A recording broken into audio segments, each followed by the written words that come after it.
Hello tout le monde, j'espère que vous allez bien. Aujourd'hui on se retrouve pour une recette de fondant au chocolat sans œufs, sans sucre, sans farine et protéiné. Je vais vous montrer tout de suite les ingrédients dont vous avez besoin.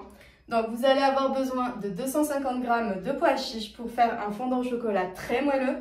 On va avoir besoin de 50 ml d'eau, de 30 g de cacao en poudre, de levure chimique et moi j'ai choisi d'utiliser des produits Foodspring pour cette recette. Donc je vais avoir besoin de 40 g d'huile de coco, de 2 cuillères à soupe de Flavor Kick, de 30 g de whey protein au chocolat et pour le topping on va avoir besoin de 30 g de pépites de chocolat. Alors moi j'ai trouvé des pépites de chocolat noir et de caramel. Voilà, si jamais vous voulez utiliser celle-ci, vous en avez en grande surface, mais sinon pépites de chocolat ça marche tout aussi bien.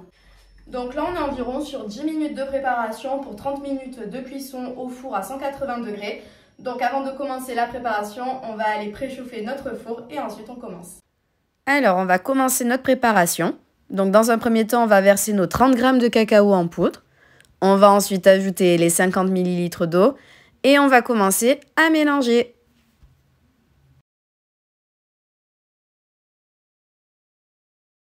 On va maintenant ajouter les 40 g d'huile de coco dans notre préparation et on peut ensuite mélanger à nouveau.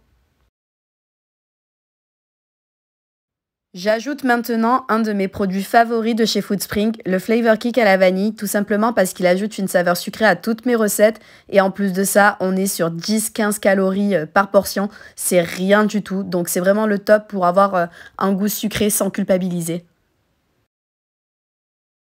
Une fois que j'ai bien mélangé, je vais ajouter mes 30 g de whey protein au chocolat dans la préparation et mélanger au fur et à mesure.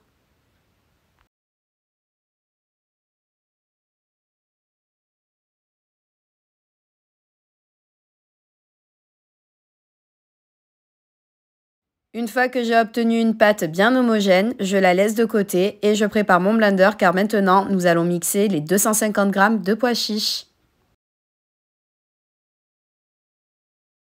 Alors, j'ai utilisé un petit mixeur pour mixer les pois chiches, mais si vous avez un plus gros mixeur, plus puissant, c'est quand même plus agréable, car les pois chiches ne sont pas évidents à mixer. Mais si vous avez un petit mixeur, ce n'est pas grave, munissez-vous d'une spatule ou d'une cuillère pour décoller la pâte des bords, et ensuite, vous pouvez verser votre pâte à pois chiches dans la préparation et mélanger.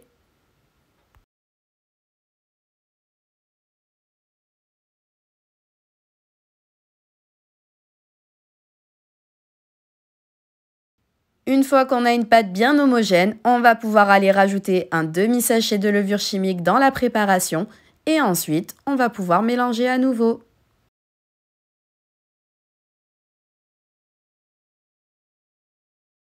Ça y est, on va enfin pouvoir verser notre préparation dans le moule. Alors, faut savoir que moi, j'ai choisi un moule à gâteau rond, mais vous pouvez bien évidemment prendre un moule carré, des moules à muffins ou même pourquoi pas un moule prévu pour les 4 quarts.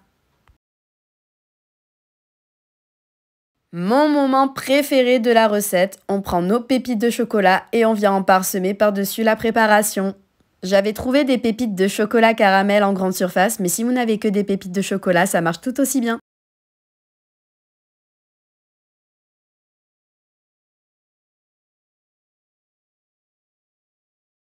Et maintenant, il ne reste plus qu'à mettre notre gâteau au four pendant environ 30 minutes à 180 degrés.